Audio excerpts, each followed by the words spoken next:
Arabella Dashwood had not meant to spy on her father that cold March evening in 1851, but the half-open door of his study at Dashwood Hall drew her attention as she passed through the dim corridor, and what she saw through that narrow gap would lodge itself in her memory like a splinter beneath skin, small but impossible to ignore. The study was illuminated only by 2 oil lamps that cast flickering shadows across the faded wallpaper, their light barely reaching the corners of a room that had once been grand but now showed the subtle signs of a family in decline. And there sat Sebastian Wentworth, the man they called the Iron Duke of Manchester, for the steel empire he had built from nothing.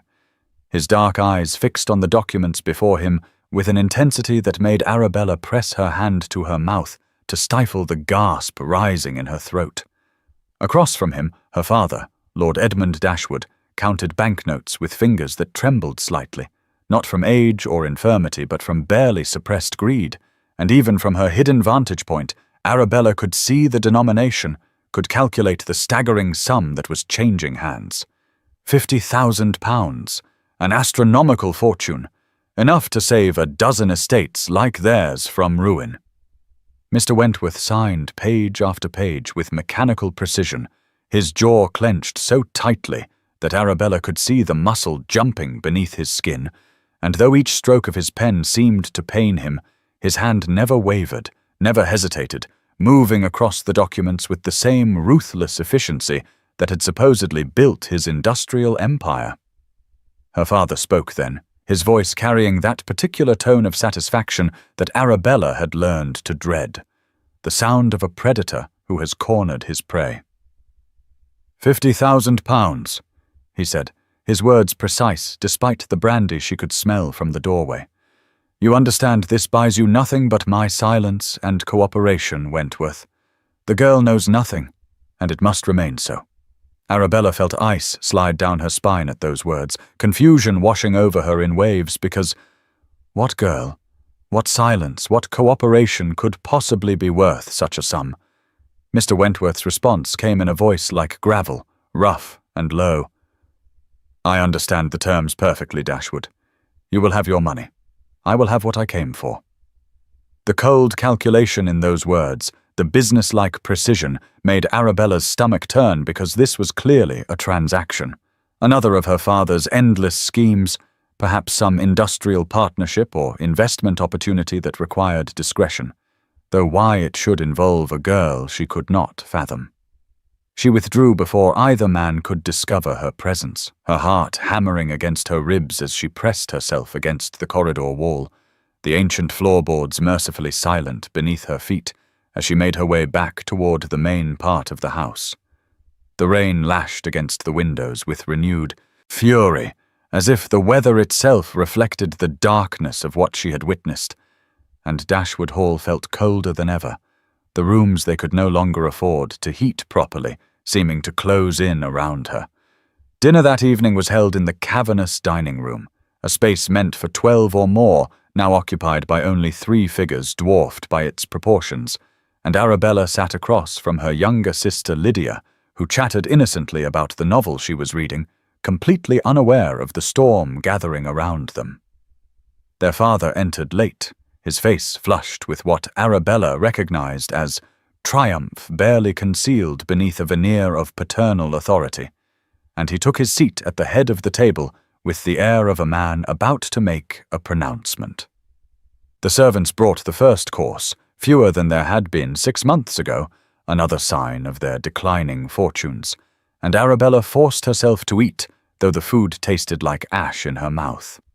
Her father waited until the servants had withdrawn before speaking, and when he did, his words fell like stones into still water. You will marry Sir Thomas Morland on April 15th, he said, addressing Arabella as if discussing the weather. The arrangements are made. Your opinion is neither requested nor relevant. The colour drained from Arabella's face so quickly that she felt dizzy, her fork clattering against her plate as her hand went nerveless, and she stared at her father in disbelief because Sir Thomas Morland was 40 years her senior, a man whose reputation for cruelty toward his previous 2 wives was whispered about in every drawing-room in the county. Father, please. she managed, her voice quiet but desperate. "Sir Thomas is 40 years my senior, and his reputation." She could not finish the sentence, could not give voice to the terrible things she had heard, but her father's expression hardened into something cruel and satisfied. "His reputation," he said, cutting her off with the precision of a blade, "is that of a wealthy man who has agreed to overlook our financial difficulties. You will comply, or Lydia's debut will never happen. In fact, I can ensure no respectable family ever receives her. Do you understand me, daughter?" The threat hung in the air between them, sharp and unmistakable, and Arabella's gaze flew to Lydia, who had gone very still, her blue eyes wide with dawning comprehension. Her sister was only 16, innocent and sweet, with her whole life ahead of her, and Arabella knew with sudden, terrible clarity that their father would absolutely destroy Lydia's prospects out of spite if she refused. She felt the trap close around her like iron bars, felt her future narrow to a single dark path, and she forced herself to nod, to accept this fate, because what choice did she have when Lydia's happiness, Lydia's entire future, hung in the balance? The rest of the meal passed in silence. The only sounds, the clink of silverware against china, and the rain that continued to batter the windows, and Arabella's mind kept returning to the scene she had witnessed in her father's study, to Sebastian Wentworth signing away £50,000 for something her father called silence and cooperation. She wondered if this marriage to Sir Thomas was somehow connected to that transaction, if her father had needed that money to facilitate this arrangement, though the timing seemed wrong and the details did not quite align. Mr. Wentworth was an industrialist, wealthy beyond measure, but common-born, a man who had clawed his way up from nothing to build a steel empire that employed thousands. And what could he possibly want from her father beyond perhaps some business advantage or aristocratic connection? That night, alone in her cold bedroom with its faded curtains and threadbare carpet, Arabella stood at the window looking out over the grounds of Dashwood Hall, at the gardens that had once been beautiful, but were now neglected for lack of funds to maintain them, and she felt the weight of her cage settling more firmly around her. 3 weeks. She had 3 weeks before she would become Lady Morland, wife to a man known for his cruelty, bound to a future that stretched before her like a prison sentence. She thought again of Mr. Wentworth, of the cold intensity in his dark eyes as he signed document after document, of the way each signature had seemed to pain him even as his hand moved with unwavering precision. There had been something in his expression, something she could not quite name, that had looked almost like determination or perhaps desperation, as if he were committing to something terrible but necessary. Her father's words echoed in her memory. The girl knows nothing, and it must remain so. What girl? What secret? What silence was worth £50,000? Arabella pressed her forehead against the cold glass and felt tears sting her eyes, though she refused to let them fall because crying would accomplish nothing, and she had learned years ago that her father fed on weakness the way other men fed on bread. The rain had finally stopped, leaving the night clear and cold, the stars visible beyond her window, like distant points of light in an infinite darkness, and she wondered if somewhere out there was a life she might have lived, a future where she was more than a pawn in her father's schemes, more than property to be bartered for the settlement of debts. But that life was not hers, and never would be. And in 3 weeks she would walk down the aisle of the village church and bind herself to Sir Thomas Morland, would submit to whatever cruelties he devised, would slowly be broken the way his previous wives had been broken, all so that Lydia might have her chance at happiness. It was a sacrifice Arabella would make willingly, had to make willingly, because protecting her sister was the only power she had left in a world where every other choice had been stripped away. She did not know then, standing at that window in the darkness, that the transaction she had witnessed in her father's study was not what she imagined, that £50,000 had not been payment for business silence, but for something far more significant, that Sebastian Wentworth had not been conducting trade negotiations, but purchasing the very thing Arabella thought lost forever, and that the cold intensity in his eyes had been not greed, but determination to save a woman he had never met from a fate he knew too well. 3 days before she was meant to walk down the aisle and bind herself to Sir Thomas Morland, Arabella received a summons to her father's study, the same room where she had witnessed that mysterious transaction weeks ago, and she climbed the stairs with resigned dread settling in her stomach like lead because she assumed this would be another lecture on wifely obedience, on the duties she would owe her new husband, on the necessity of submission and silence. The afternoon sun streamed through the unwashed windows with unexpected brightness, the rain that had plagued them for weeks finally giving way to pale March sunshine that illuminated every shabby detail of Dashwood Hall's decline, the faded curtains and worn carpet stark in the unforgiving light. She knocked once and entered without waiting for permission, having learned long ago that her father viewed such courtesies as weakness, and what she found inside the study made her stop short in the doorway, her breath catching in her throat. Sebastian Wentworth stood by the window, his tall frame silhouetted against the light, and even in profile she recognized the cold intensity she had seen when he signed those documents, the same mechanical precision in the way he held himself perfectly still. Her father sat behind his desk, but there was something wrong in his posture, something she had never seen before in all her 24 years. Lord Edmund Dashwood was purple with rage, his fists clenched on the desktop so tightly that his knuckles had gone white, but beneath the anger was something else, something that looked almost like fear, and Arabella felt the ground shift beneath her feet because her father had never been afraid of anything in his life. Mr. Wentworth turned as she entered, his dark eyes finding hers with an intensity that made her want to look away, but she forced herself to meet his gaze because she would not cower, not anymore, not when she had only 3 days of freedom left before becoming Sir Thomas's property. Sebastian spoke first, his voice carrying that same gravelly quality she remembered, but now directed at her rather than her father. Sir Thomas Morland will not be marrying your daughter, Dashwood. I have insured it. Now we discuss your debts, all of them, which I now hold. The words fell into the room like stones into still water, creating ripples that Arabella could not yet comprehend, and she gripped the back of the nearest chair for support, her knuckles going white against the dark wood. Her father sputtered, actually sputtered, his face deepening to an alarming shade of crimson.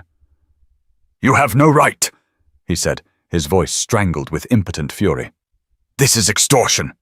This is—" But Sebastian cut him off with the precision of a blade, his tone cold and businesslike, though his hands remained clasped behind his back, in a way that suggested he was hiding something, some tremor or weakness he did not want observed. "I have every right," he said.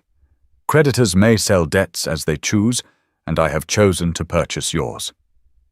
You have 2 options, Dashwood: debtor's prison and complete social ruin, or you consent to my marriage to Miss Dashwood.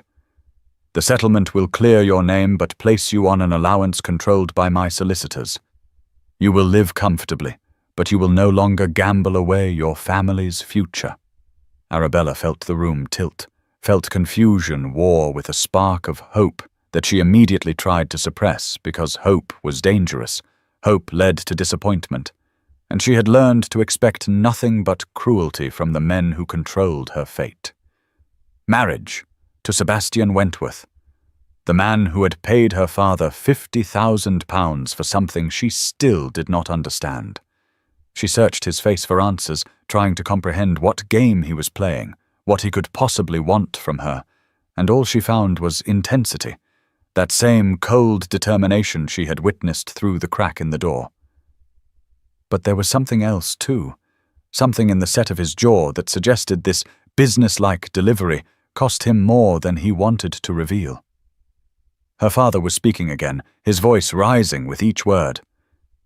"You cannot simply," he began. But Arabella found her own voice then, shaking with anger and confusion and the terrible realization that she was being bartered again, traded like property from one man to another. "I am not a commodity to be traded between men like a shipment of grain," she said, her voice trembling but growing stronger with each word. "Does my consent mean nothing? Does my choice count for nothing at all?" Sebastian turned to face her fully then, and for 3 heartbeats they simply looked at each other. And something cracked in his facade, some flash of vulnerability that appeared and disappeared so quickly she might have imagined it. When he spoke, his voice had softened almost imperceptibly, the cold, business-like tone giving way to something warmer, something almost gentle. "Your consent means everything, Miss Dashwood," he said, "which is why I am asking for it now. Marry me, and you will never be bartered again.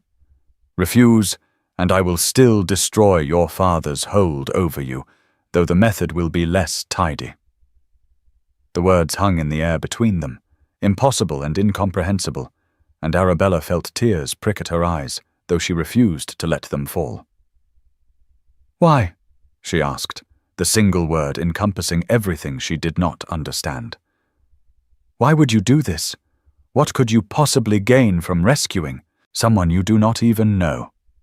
Sebastian held her gaze, and for a moment she thought he might actually answer honestly, might explain the mystery that had plagued her since that night she witnessed the transaction.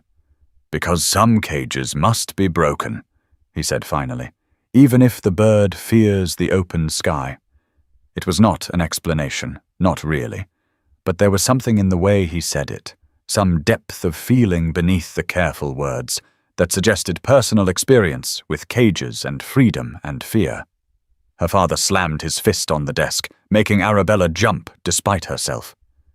"This is absurd," Lord Dashwood said. "You cannot simply waltz in here and dictate terms. I will fight this. I will."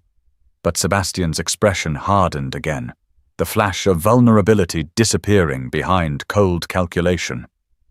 "You will do nothing of the sort," he said. "I hold debts totaling nearly £80,000.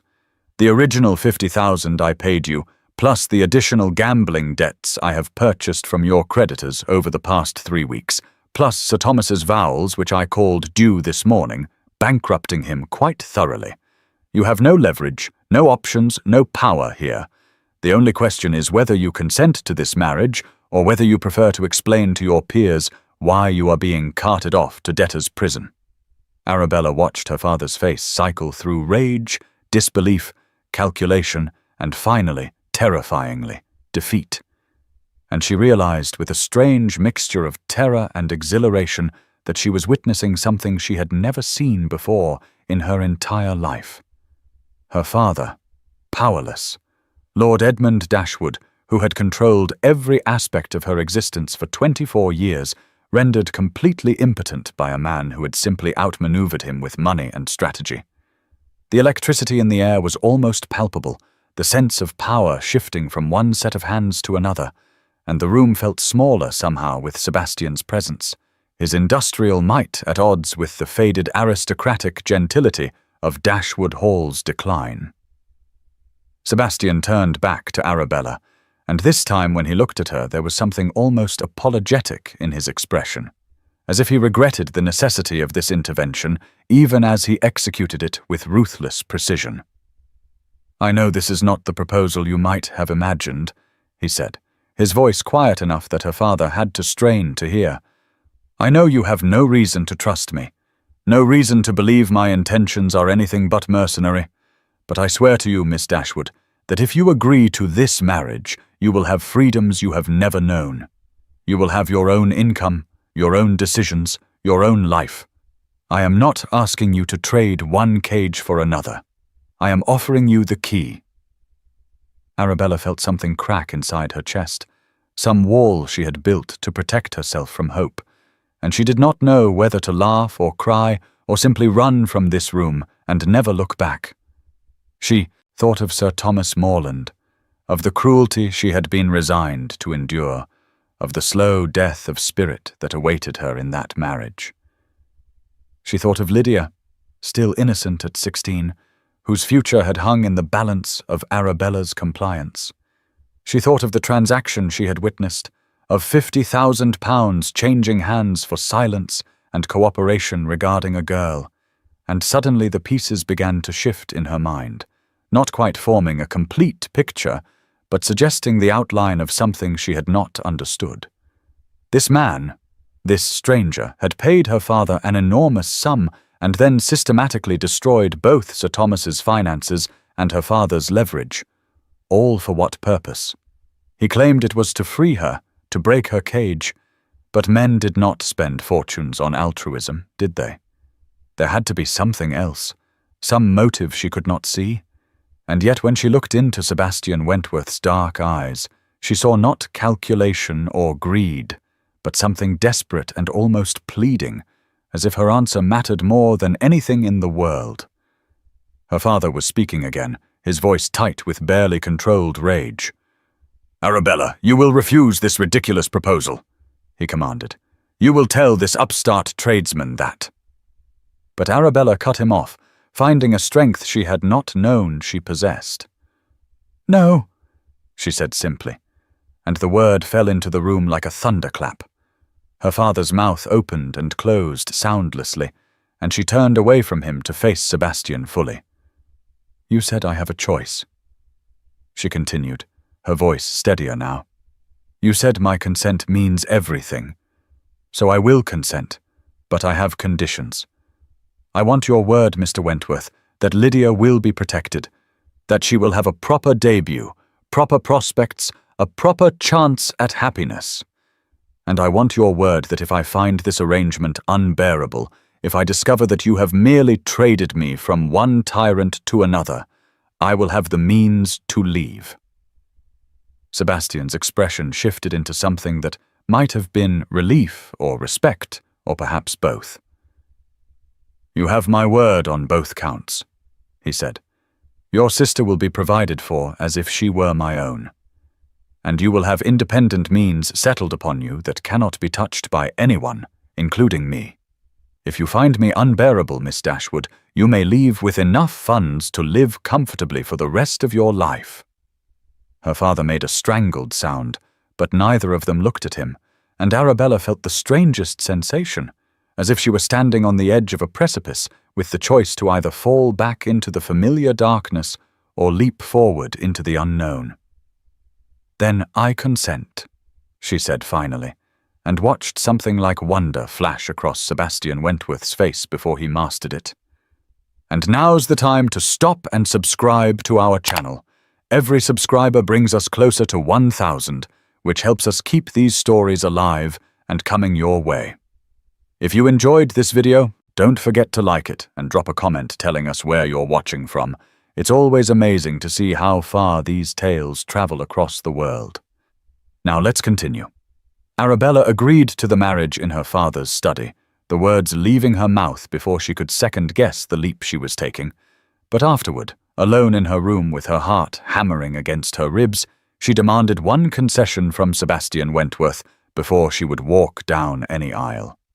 She wanted a week to become acquainted with the man she was binding herself to, a week to discover whether she had simply traded one prison for another, and to her surprise, Sebastian granted the request immediately, without hesitation or negotiation, as if he had been expecting it, or perhaps hoping for it.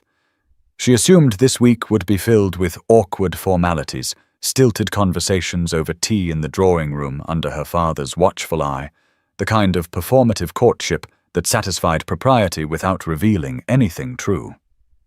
Instead, Sebastian appeared at Dashwood Hall the next afternoon and suggested something entirely different.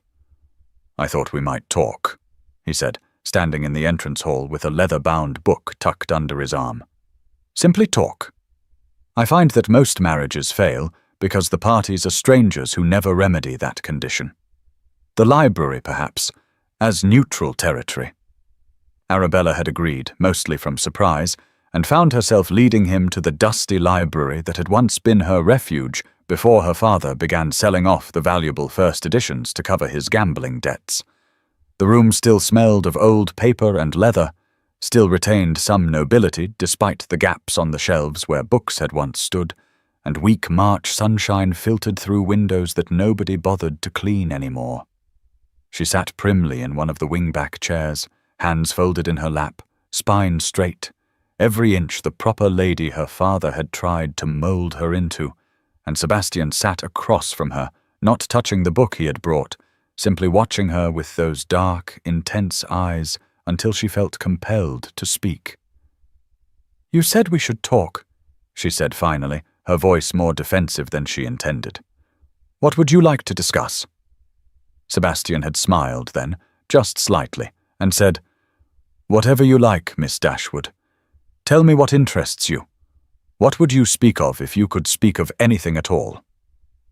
And so she had, haltingly at first, testing the waters to see if he truly meant it, or if this was some elaborate game, talking about the novels she had read, the poetry she loved, the botanical studies that fascinated her. He listened with genuine attention, asked questions that proved he was actually hearing her words, rather than simply waiting for his turn to speak, and when she mentioned Wordsworth, he quoted a passage from memory that made her look at him with new eyes. The first day passed more quickly than she expected, the light fading outside the windows until Sebastian glanced up in surprise and said he should leave before propriety was completely abandoned. The second day he arrived with a different book, this one a collection of essays on political economy, and they debated the merits of industrialization and its effects on the working classes. And Arabella found herself leaning forward in her chair, gesturing with her hands, completely forgetting to maintain the perfect posture her father demanded. Sebastian sat across from her, but his chair had somehow moved closer, though she could not remember seeing him shift it. And when she made a particularly sharp point about the responsibility of factory owners to their workers, he laughed, a rusty sound that suggested he did not do it often. By the third day, fresh flowers had appeared in a vase on the table between them, white roses that Sebastian claimed the room deserved, that beauty should not be neglected simply because a space was not used for entertaining. They talked about travel that afternoon, about places Arabella had only read about in books, and when she mentioned the Kew Gardens, mentioned the palm house she had seen illustrated in a magazine, her voice became animated in a way that surprised even herself. "You have travelled to the Kew Gardens?" she asked, unable to hide her eagerness. "I have only read about the palm house. Is it truly as magnificent as they say?" Sebastian's expression softened into something that might have been a smile, though it carried an edge of sadness. "More so," he said quietly. "But it would be better experienced than described. Perhaps we might visit together after—" He stopped himself abruptly, as if remembering something painful, and the sentence hung unfinished in the air between them. Arabella wanted to ask what he had remembered, what had caused that flash of pain across his features, but she sensed that pushing would only make him retreat behind the walls he was slowly lowering.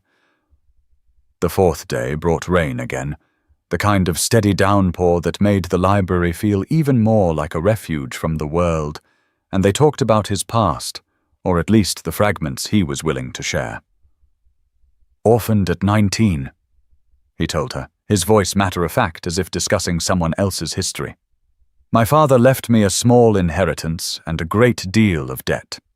I paid the debts and invested what remained in steel, worked 18-hour days for 5 years until the mill turned a profit, then built another and another. He never married," he said when she asked, "because industry demands total devotion, because building an empire from nothing requires sacrifices." But he would not elaborate on what those sacrifices had been, and when she asked why he had chosen her, why he had intervened in her engagement to Sir Thomas, he deflected the question with gentle humour that told her nothing while seeming to answer. By the 5th day, the library had become their space, separate from the rest of Dashwood Hall's oppressive atmosphere, and there were 2 cups of tea sitting on the table between them, long since gone cold because they had been talking for hours, and neither had noticed the passage of time. They were discussing Wordsworth's poetry, the relationship between nature and human emotion, and Arabella was arguing that the poet's later work lacked the radical fire of his youth when Sebastian quoted a line that made her laugh. Actually laugh, a genuine sound of delight that felt rusty from disuse, but real in a way that nothing had felt real for years. The sound startled them both. Sebastian went completely still, his dark eyes fixed on her face with an expression of such naked longing that Arabella felt her breath catch in her throat, felt heat rise to her cheeks, and suddenly the air between them felt charged with something dangerous and thrilling and terrifying. "I have not heard that sound in this house before," Sebastian said quietly, his voice rough. "Laughter. It suits you." Arabella tried to laugh again, but it came out shaky, nervous. "My father does not approve of levity," she said, falling back on the familiar excuse. Sebastian's expression hardened slightly, though not with anger directed at her. "Your father approves of very little that brings joy," he said. "That will change." And in that moment, looking at this man who had somehow become familiar over 5 afternoons of conversation, who valued her opinions and listened to her dreams and made her laugh for the first time in years, Arabella realized with alarm that she was beginning to care for him, that somewhere between political debates and poetry discussions, she had started to hope that perhaps this marriage might be something other than a cage with different bars. The realization terrified her, made her want to protect herself before she could be hurt, and she excused herself earlier than usual, claiming a headache that was not entirely false. That evening, unable to sleep, she wandered down toward the kitchens in search of warm milk and froze outside the door when she heard the servants gossiping inside. The voices carried clearly through the wooden panels. £50,000, one of the maids was saying, her tone both scandalized and delighted. "That is what they say he paid Lord Dashwood. For something. The county cannot stop speculating about what?" The cook responded with a knowing snort. "Obvious, is it not? A common industrialist buying his way into the aristocracy through marriage to a lady. No amount of money can purchase good breeding, but marrying it works just as well. The lot of them are doing it now. These factory men with more money than sense." Arabella pressed her back against the wall outside the kitchen, feeling her face crumble, feeling the fragile trust she had been building over 5 days shatter like glass. £50,000. The transaction she had witnessed in her father's study. Of course, that was what it had been. Sebastian Wentworth, common-born no matter how wealthy, purchasing his way into respectability through marriage to an impoverished aristocrat's daughter. She was not being rescued. She was being bought, just like her father had tried to sell her to Sir Thomas, except this buyer was younger and kinder and had the cleverness to court her first, to make her believe it was something other than a transaction. The betrayal hit her like a physical blow, all the more painful because she had allowed herself to hope, had allowed herself to imagine that perhaps someone valued her for herself rather than what she represented. She did not sleep that night, lying awake in her cold bedroom as anger and hurt warred within her chest, and by the time weak morning light filtered through her windows, she had worked herself into a state of righteous fury. She dressed quickly and went directly to the morning room, where Sebastian had taken to arriving each afternoon, and found him already there despite the early hour, as if he had been waiting for her. The harsh morning light streaming through the windows showed everything with cruel clarity, leaving no shadows to hide in. And when Arabella spoke, her voice was shaking with hurt that she tried to disguise as anger. "They say you paid £50,000 for something," she said without preamble, watching his face. "For someone. Was it me? Did you purchase me like a broodmare to legitimize your industrial fortune with aristocratic blood?"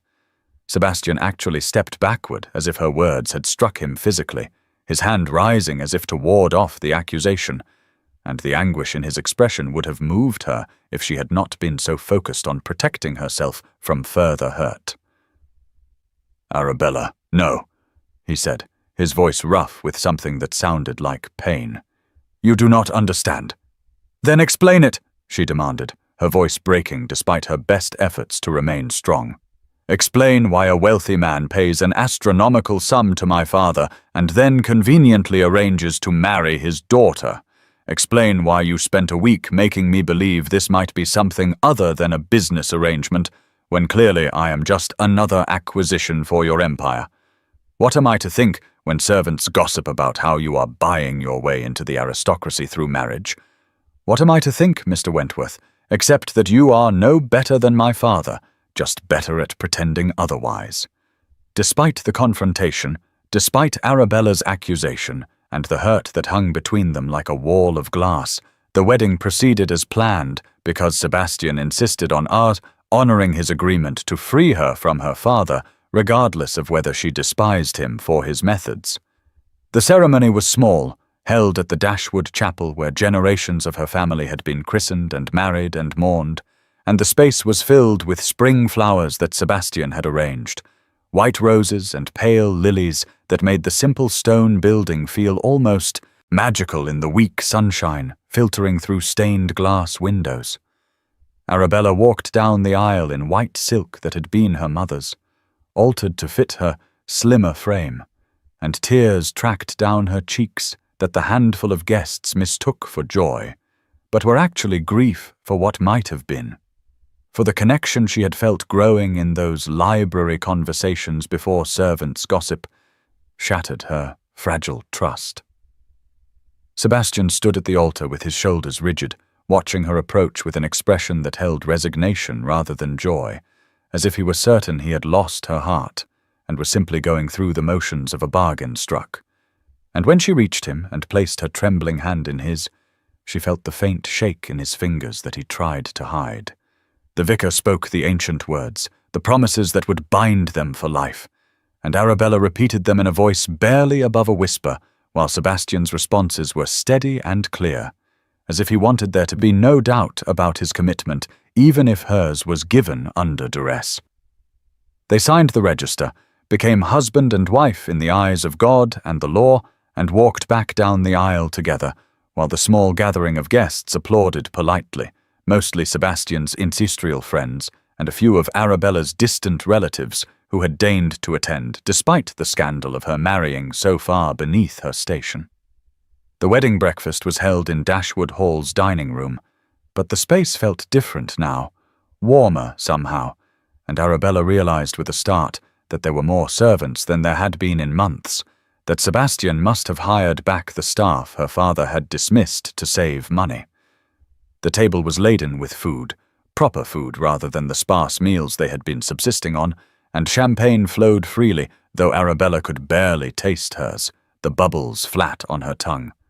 She sat beside Sebastian at the head of the table, hyper-aware of his presence, of the way he would glance at her when he thought she was not looking, and she felt simultaneously trapped and strangely safe, as if she had locked herself in a cage of her own making. Lydia sat across from them, bubbling with excitement that seemed genuine despite the circumstances, and Arabella's 16-year-old sister had been chattering all morning about how handsome Sebastian looked, how kind he had been to her during his visits to Dashwood Hall, how he treated her as an intelligent person rather than a silly child, the way most adults did. When the time came for toasts, Lydia stood with her champagne glass raised high, her young face glowing with innocent joy, completely unaware of the tension that thrummed beneath the surface of the celebration. "To my new brother," she said, beaming at Sebastian with the unguarded affection of youth. "Mamma would have loved you, Sebastian. She always said Bella deserved someone who would value her mind as much as her beauty. And Bella, I am so happy you escaped, Sir Thomas. When I found Father's letter about Sebastian's offer to buy your freedom 3 months ago, tucked in the papers he had thrown in the fire but not quite burned through, I cried with relief. Thank you for saving my sister." The words fell into sudden, absolute silence. Arabella froze with her wineglass halfway to her lips, her eyes widening as understanding crashed over her like a wave, washing away all her assumptions and leaving something entirely different in their place. 3 months ago. The letter. Buy your freedom. The transaction she had witnessed in her father's study had not been about aristocratic connections or social climbing or any of the mercenary motives she had attributed to Sebastian. It had been about her.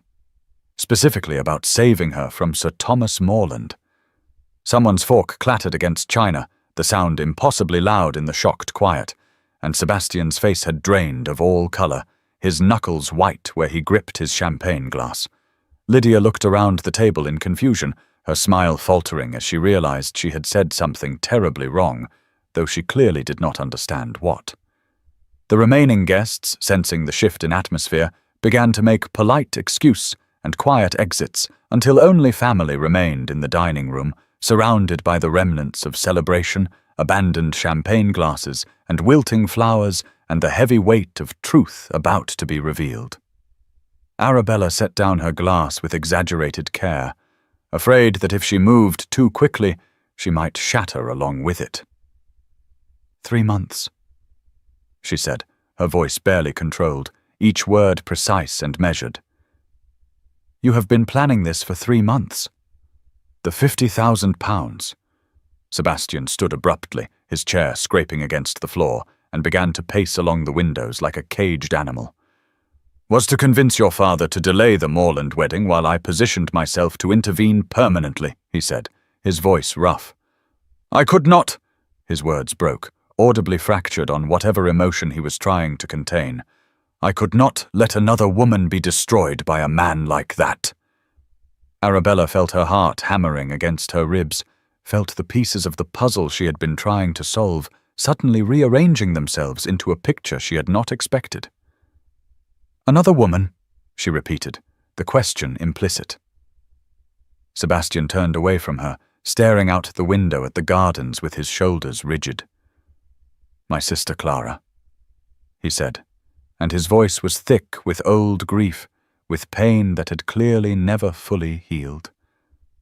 I was 23, newly wealthy, but still finding my footing in a world that did not want to acknowledge a factory owner's son as their equal. Our father arranged her marriage to a title, to a cruel man who drank and gambled and treated her like property he could break at will. She wrote me letters begging for help, and I tried. God knows I tried, but our father blocked me at every turn, told me I was being hysterical, that wives must submit to their husband's authority no matter how that authority was exercised. 6 months after her wedding, Clara threw herself from a 3rd-floor window. She was 19 years old. Arabella drew in a sharp breath, her hand rising to press against her mouth as if she could physically hold back the sound of her distress. Sebastian continued, still not looking at her, the words pouring out now as if a dam had broken. 3 months ago, I attended a dinner at Lord Morland's estate, a business matter regarding steel contracts, and I overheard him talking with your father in the smoking room after the ladies had withdrawn. They did not know I was there, lingering in the hallway, and Sir Thomas was describing in vile detail what he intended for his young bride, his rights as a husband, his plans to break your spirit the way he had broken his previous wives. He spoke of you as an object to be used and discarded, as property purchased for the breeding of heirs, and I was transported back to that moment of helplessness when I could not save Clara. But this time I had the means to act. I investigated your father's finances, discovered the crushing debts, the gambling losses that would ruin your family, and I made him an offer. £50,000 to delay the marriage to Sir Thomas, to give me time to buy up the other debts and gain the leverage I needed to intervene permanently. My plan was to free you and then walk away, to let you choose your own future without any obligation to me. But then I met you. He finally turned to face her, and his dark eyes were bright with unshed tears. And when I met you, when I spoke with you and saw your intelligence and your trapped spirit and the way you came alive when discussing ideas, I fell in love. I made the selfish choice to pursue you, to hope that you might choose me freely if given the chance.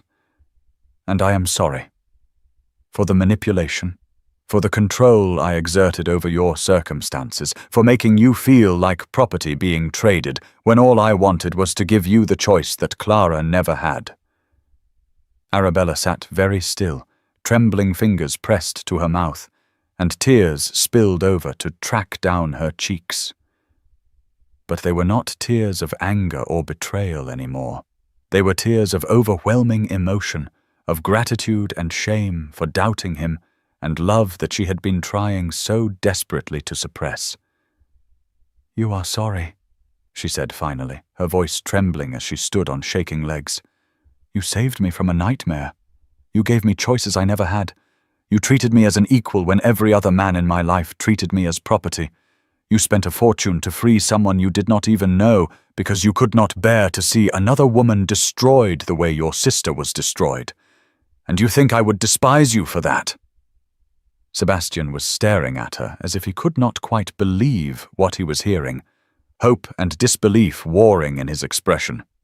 "You accused me of buying you, like a broodmare," he said carefully, "of being no better than your father, of purchasing my way into the aristocracy through marriage. I thought, when you looked at me with such hurt in your eyes, that I had lost any chance of your regard." Arabella crossed the space between them, her white silk skirts rustling, and reached up to cup his face in her hands the way she had wanted to do in the library before gossip shattered her courage. "I was afraid," she said simply. "I was falling in love with you, and it terrified me because I have only ever known men who wielded power as a weapon, who saw love as weakness to exploit. When I heard the servants talking about £50,000 and social climbing, it gave me an excuse to protect myself, to build walls before you could hurt me the way I have been hurt my entire life. But you were never trying to hurt me, were you? You were trying to save me." Sebastian's hands came up to cover hers where they rested against his face, his eyes searching hers as if trying to determine if this was real or some cruel dream.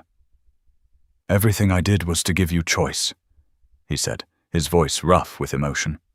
"Even if that choice was to reject me, to walk away from this marriage with the independent means I settled on you, I would rather have you free and lost to me than trapped and miserable.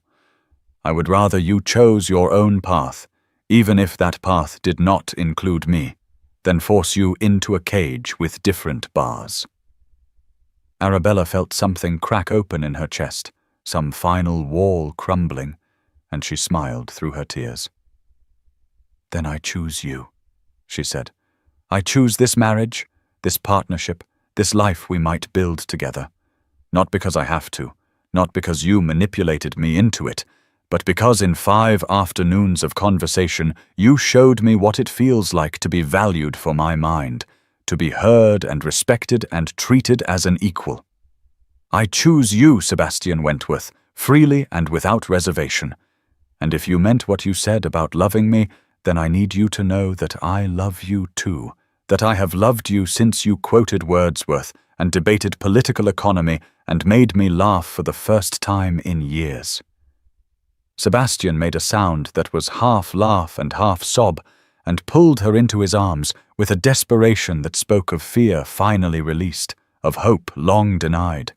And when he kissed her, it was with a tenderness that made her knees weak. Around them, the dining room was empty now except for Lydia, who had tears streaming down her young face as she watched her sister finally find someone who would cherish rather than cage her. And the champagne glasses sat abandoned on the table alongside the wilting flowers, the remnants of a celebration that had become something far more profound than anyone anticipated.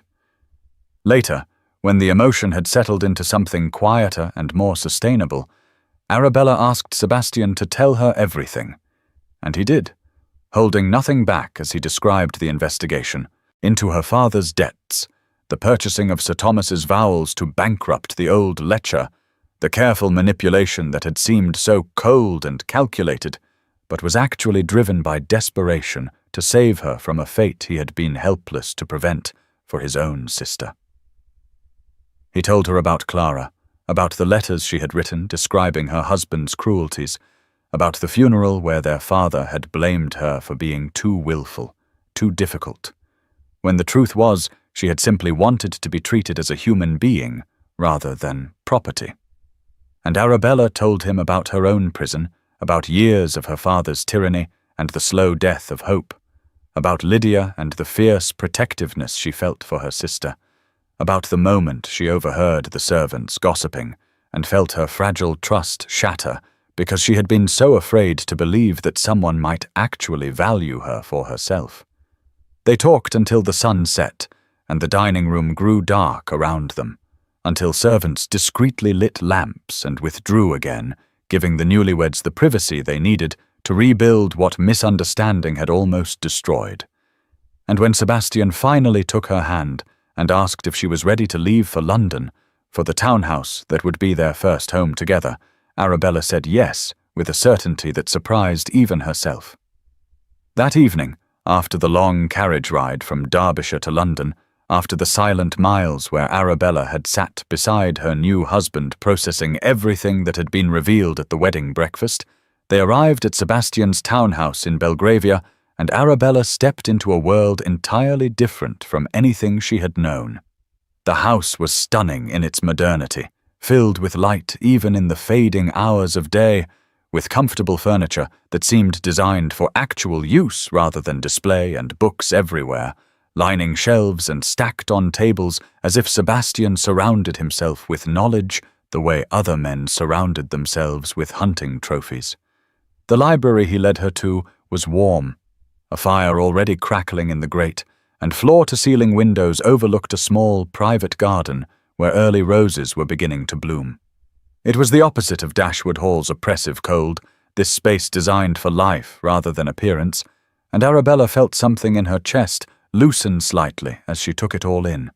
Sebastian poured them each a glass of wine and then sat across from her, maintaining a careful distance as if afraid to presume anything, and the oil lamps cast golden light that made the room feel intimate and safe.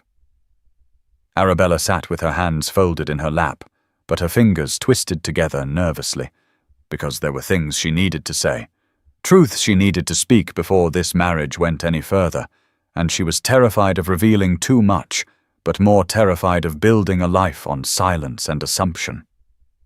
"I need to tell you something," she said finally, her voice quiet, but steady. "I have been a coward, letting fear poison what might have been beautiful. I love you, Sebastian. I think I have since you asked my opinion on Robert Owen's theories, as if my answer actually mattered, as if I was more than decorative, as if my mind was equal to yours. It was our third conversation in the Dashwood library, and you spent an hour debating with me about the responsibility of factory owners to their workers, and you listened to my arguments and countered them with respect rather than dismissal, and something in me that had been dead for years suddenly came alive. I was terrified because love meant vulnerability, and vulnerability meant being hurt, because every man I had ever known wielded power as a weapon, and I was so afraid that you would do the same." Sebastian turned sharply from where he had been staring into the fire, disbelief and hope warring in his expression. "You love me," he repeated, his voice raw with emotion. "Even after everything I have done, the manipulation, the control I exerted over your father, the way I orchestrated your entire life without your knowledge or consent." Arabella stood, her white silk wedding dress rustling as she crossed the space between them, and she met his eyes with more courage than she knew she possessed. "You exerted control over my jailer, Sebastian," she said firmly. "You freed the prisoner. There is a rather significant difference. You did not manipulate me into loving you. You showed me what it felt like to be valued, to be heard, to be treated as a person rather than property. And I fell in love with who you are, not what you did." Sebastian looked at her as if he could not quite believe she was real, his hands clenching and unclenching at his sides as if he wanted to reach for her, but was restraining himself. "There is something I need to tell you as well," he said, his voice rough. "Something about what I want from this marriage, what I expect, He stopped, turned back to the fireplace, and delivered his next words while staring into the flames as if unable to watch her face in case he saw relief at the escape he was offering. "I want you to be free," he said, "truly free. I have opened accounts in your name with independent means that cannot be touched by anyone, including me. The marriage settlements my solicitors drew up guarantee you autonomy that most wives never have. If you want separate residences, I will arrange it. If you want to travel alone, I will support it. If you want, his voice roughened, breaking slightly on the words, if you want this marriage to be in name only, to remain unconsummated, I will honor that. I will not become another cage, Arabella. I would rather have you in my life as a free woman who chooses to stay than as a captive who must. Arabella felt tears spill over, but they were accompanied by laughter, a slightly hysterical sound of relief and joy because this man, this extraordinary man, was offering her freedom even within the bonds of marriage, was giving her choices even when he did not have to, was proving with every word that he meant what he had said about valuing her autonomy above his own desires. "What if I do not want freedom from you?"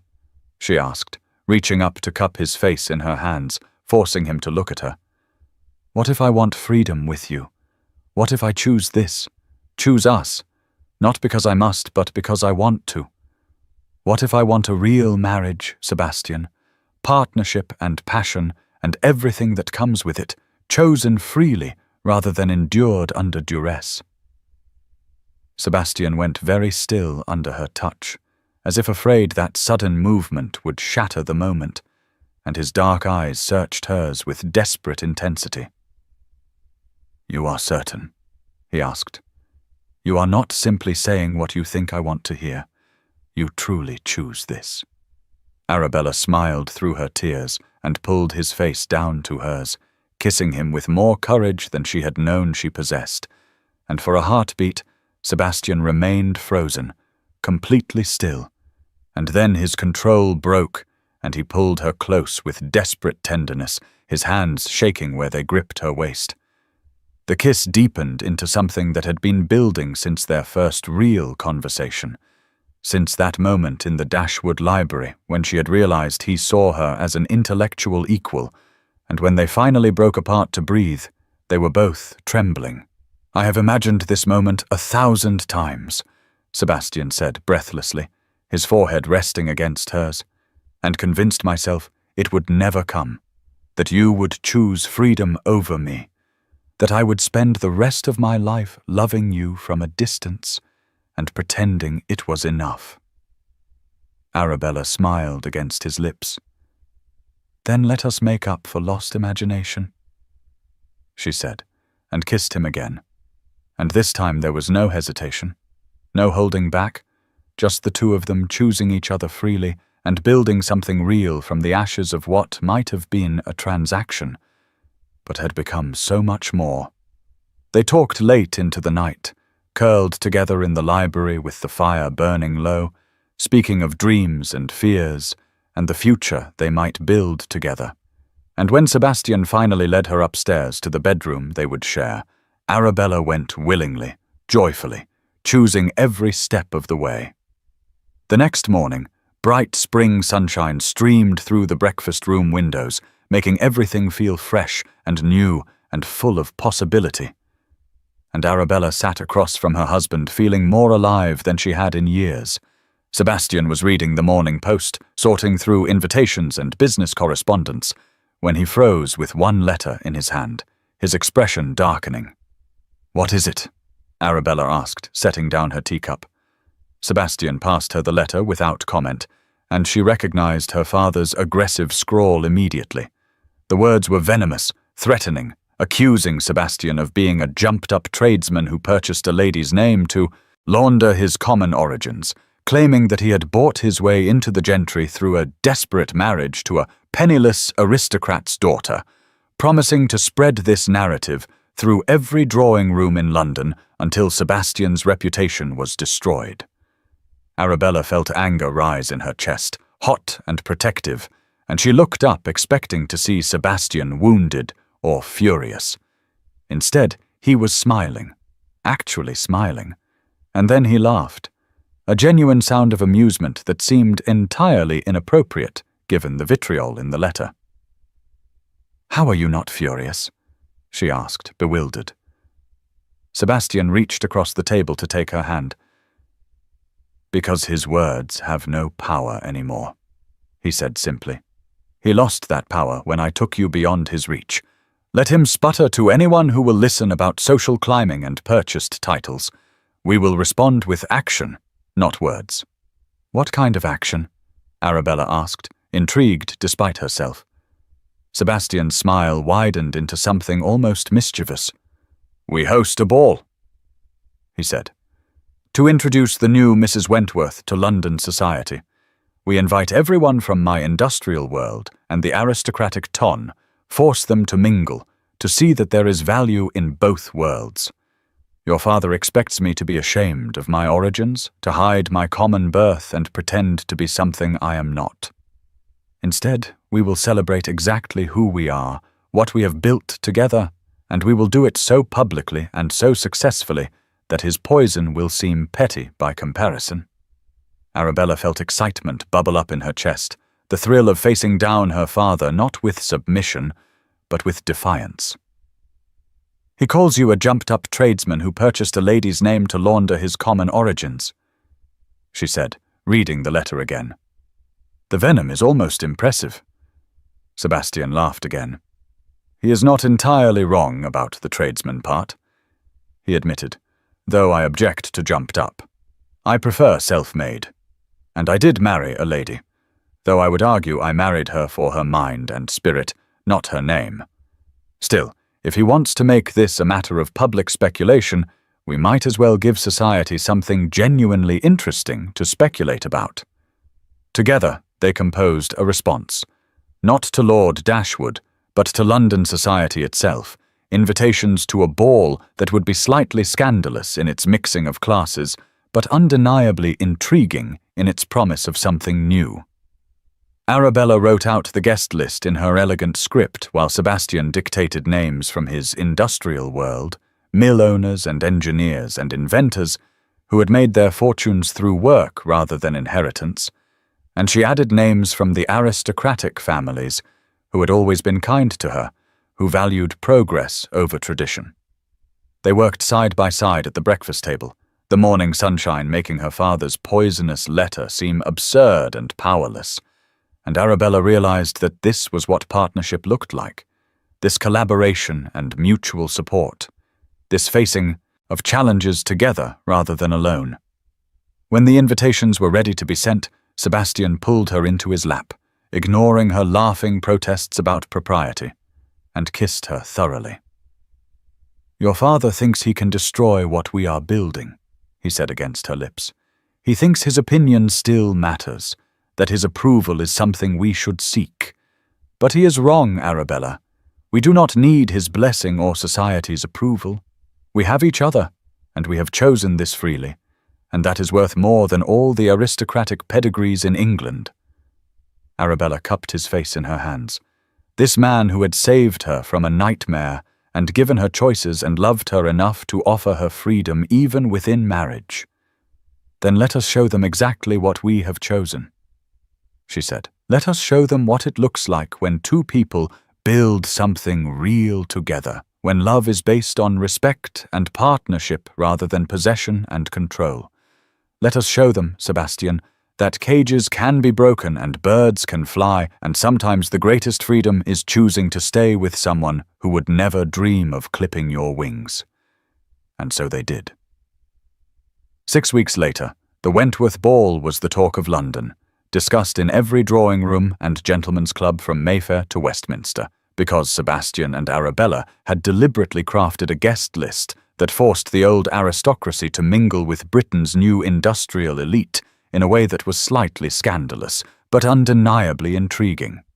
Mill owners would stand beside marquises, engineers beside earls, inventors beside viscounts, and the ton attended despite their reservations because curiosity outweighed snobbery, and because rumours of Mrs. Wentworth's beauty and Sebastian Wentworth's staggering wealth had reached fever pitch in the weeks since their wedding. The London townhouse had been transformed into a glittering ballroom, but deliberately less formal than traditional ton events, with more light streaming from chandeliers, more warmth from the fires burning in every grate, more life in the arrangements of spring flowers that filled every corner. Arabella stood beside her husband at the entrance to the ballroom, greeting guests as they arrived, and she was stunning in a gown of deep emerald silk that Sebastian had chosen because he said it matched her eyes. And she wore her confidence like a second skin, smiling with genuine warmth rather than the practiced politeness she had once performed. Those who remembered the timid Dashwood daughter, silent and cowed at society functions, stared in amazement at this woman who laughed easily and spoke her opinions without apology, and stood beside her industrialist husband with obvious pride rather than shame. Sebastian stood slightly behind her, letting her shine, and the pride in his expression was evident in every glance he directed her way, every subtle touch of his hand to the small of her back, every smile that softened his usually stern features. The evening progressed beautifully, aristocrats and industrialists mixing more easily than anyone had predicted, conversations flowing between classes in a way that suggested society might be changing, might be ready to acknowledge that worth came from character rather than birth, and Arabella felt triumph bubbling in her chest because they were actually succeeding, actually reshaping London society one conversation at a time. Then Lord Dashwood arrived, uninvited, clearly drunk, his cravat askew and his face flushed with alcohol and impotent rage. And Arabella felt momentary fear, old conditioning that made her want to shrink back and hide. But then she felt Sebastian's presence beside her and drew strength from it, reminding herself that her father had no power over her anymore, that she was free. Lord Dashwood pushed past the footman who tried to intercept him and stood swaying in the center of the ballroom, his voice rising above the music and conversation. "Look at her!" he shouted, slurring his words badly enough that several guests exchanged uncomfortable glances. "My daughter, sold to a tradesman. £50,000, that is what she cost him. She has bought property, nothing more." The ballroom fell into shocked silence, music stopping mid-phrase, all eyes turning to watch the spectacle. And Arabella felt Sebastian tense beside her, felt his protective instinct surge, but she placed a gentle hand on his arm to still him, because this was her moment, her choice, her chance to finally face down the man who had controlled her entire life through fear. She stepped forward, her emerald silk gown catching the light, and when she spoke her voice was clear and calm, though her hands were shaking. "You are quite right, father," she said, addressing him with a composure that made several guests gasp. Money did change hands, £50,000 to be precise, but it did not purchase me. It purchased my freedom from the nightmare you arranged, from the marriage to Sir Thomas Morland that would have destroyed me the way such marriages have destroyed countless women before me. I chose Mr. Wentworth freely, and I choose him still, every single day." She turned then to address the entire ballroom, framed by windows open to the spring night, and the combination of her beauty and her courage made her seem almost ethereal. "My father sold me once," she continued, her voice carrying to every corner of the silent room, "to a cruel old man who saw me as an object to be used and broken. My husband freed me from that fate, and then offered me something I had never had in my entire life, a choice. I chose love over duty, partnership over obedience, joy over mere survival. If that scandalizes you, I invite you to examine why a woman's autonomy is more shocking than her commodification. I invite you to question why my choice is seen as shameful, while my father's attempt to sell me to the highest bidder is simply accepted as a father's right." The silence stretched for 3 heartbeats, 4, and then Sebastian's industrial friends began to applaud, slowly at first and then with more enthusiasm, joined hesitantly by some of the more progressive aristocrats, until the ballroom was filled with the sound of approval, while Lord Dashwood stood dishevelled and desperate in the centre of it all, his power gone, reduced to a pathetic figure who had driven himself to public spectacle. Arabella looked at him then, really looked at him, and saw not the tyrant who had controlled her life, but a diminished man whose cruelty had ultimately cost him everything. "Thank you, Father," she said quietly, though her voice still carried, "for showing me exactly what kind of man to avoid, for being so reprehensible that Sebastian's goodness shone in stark contrast, for teaching me that freedom is worth fighting for, even when that fight terrifies you." The footman moved forward then to escort Lord Dashwood out, and he went without further protest, muttering incoherently about ungrateful daughters and social climbing tradesmen, and his removal was pathetic rather than dramatic, a fallen tyrant diminished by his own venom. The music resumed, conversation gradually returning to normal levels, though now every discussion seemed to centre on Mrs. Wentworth's courage and Lord Dashwood's fall from grace, and Arabella felt Sebastian's hand on her elbow, guiding her onto the dance floor for a waltz. "You were magnificent," he said as they began to move together, his voice rough with emotion. "I have never been prouder of anyone in my life." Arabella rested her head briefly on his shoulder, a gesture of trust and intimacy that made him catch his breath, that spoke of partnership and love more clearly than any words could. "I was terrified," she admitted, "but I realized that he could not hurt me anymore. His only power was the fear I gave him, and I chose to take it back." They waltzed in silence for a moment, the ballroom humming with conversation that would reshape London society, with speculation about the Wentworths and their unconventional marriage and their deliberate mixing of classes, and Arabella felt happiness settle in her chest like a warm glow. Then Sebastian spoke again, his voice carrying a note of boyish excitement that made him seem younger. "There is something I want to show you," he said. "An estate in Kent, neglected but full of potential. Extensive grounds that need a vision, gardens that could be extraordinary with the right care. Would you consider making it ours? Designing gardens there. It could be our real home, away from London's performance, a place to build our life together." Arabella pulled back to look at him, her eyes shining with unshed tears of joy. "Gardens?" she repeated. "Truly, my own project." Sebastian smiled, unguarded and warm. "Your own everything," he said. "I thought we might make it our real home. Away from all of this, away from society's expectations, just us building something beautiful, together." Arabella kissed him then, right there in the middle of the ballroom with half of London society watching, and she did not care who saw or what they thought, because she had finally learned that her happiness mattered more than their approval. 6 months later, the Kent estate had become their sanctuary, and Arabella stood in the gardens with her hands dirty from planting, her hair escaping its pins, her face flushed from exertion and joy as she directed the landscapers with confident authority. The grounds were achingly beautiful, wild gardens being slowly tamed into something extraordinary, ancient trees providing shade and structure, and the manor house glowed golden in the afternoon sun behind her.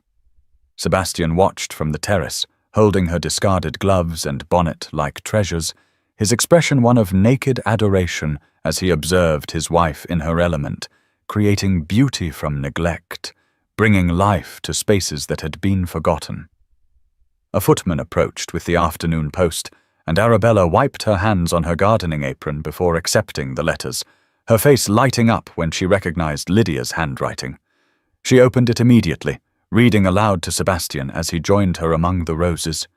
"She is being courted by Mr. Whitmore, the botanist we introduced her to at our ball," Arabella said, her voice catching with emotion. "Listen to what she writes. He asks my opinions and listens to my answers, just like Sebastian does with you. Is this what love feels like, Bella? Not butterflies and poetry, but being truly seen, truly heard, truly valued for who I am rather than what I represent. Oh, Sebastian, she is learning what I learned." Sebastian wrapped his arms around her from behind, resting his chin on her shoulder. "That love is partnership, not possession," he said quietly. that the best marriages are built on respect and equality, rather than control. Arabella turned in his arms, dirt-smudged and radiant, more beautiful than she had ever been in any ballroom. "That freedom and love are not opposites," she said. "They are the same thing. When you truly love someone, you want them to be free, to choose their own path, to become the fullest version of themselves. And when you are truly free, you can choose love without fear, without reservation, without wondering if it is real or simply survival dressed up as affection." She looked back at the gardens, at the beauty they were creating together, and thought about that cold March evening when she had stood unnoticed in the doorway of her father's study and witnessed a transaction she did not understand. £50,000, the price of freedom. She had thought it was the cost of her cage, another example of men bartering women like property. But she had been wrong. It was the key that unlocked everything, the beginning of a journey from captivity to choice, from fear to love, from survival to joy. The transaction had not been about purchasing her, but about freeing her, giving her the autonomy to choose her own future, and she had chosen Sebastian, chosen partnership, chosen a life where she could be fully herself, without apology or fear. Lydia's letter rustled in her hand, speaking of courtship and respect and being valued, and Arabella smiled, because the freedom Sebastian had purchased for her was rippling outward, creating possibilities for her sister, reshaping what marriage could mean for the next generation. The gardens stretched around them, wild and beautiful and full of potential. And somewhere in London society was still gossiping about the Wentworths and their unconventional ball and the way Mrs. Wentworth had publicly defied her father. But here in Kent none of that mattered. Here there was only growth and love and the quiet satisfaction of building something real together, of choosing each day to stay, not because she must, but because she wanted to, because freedom meant nothing if she could not use it to choose the life that made her happiest. Sebastian kissed the top of her head, holding her close among the roses they had planted together, and Arabella closed her eyes and breathed in the scent of earth and flowers and spring, feeling more alive than she had ever imagined possible, grateful beyond words for the transaction she had witnessed that March evening, for the £50,000 that had seemed like a price but was actually a gift, for the man who had loved her enough to set her free and then waited to see if she would choose to stay. And she would choose him again and again for the rest of her life, freely and joyfully and without reservation, because some cages must be broken, even if the bird fears the open sky. And once freed, once given the choice, that bird might discover that the greatest flight of all is choosing to build a nest with someone who would never dream of clipping her wings.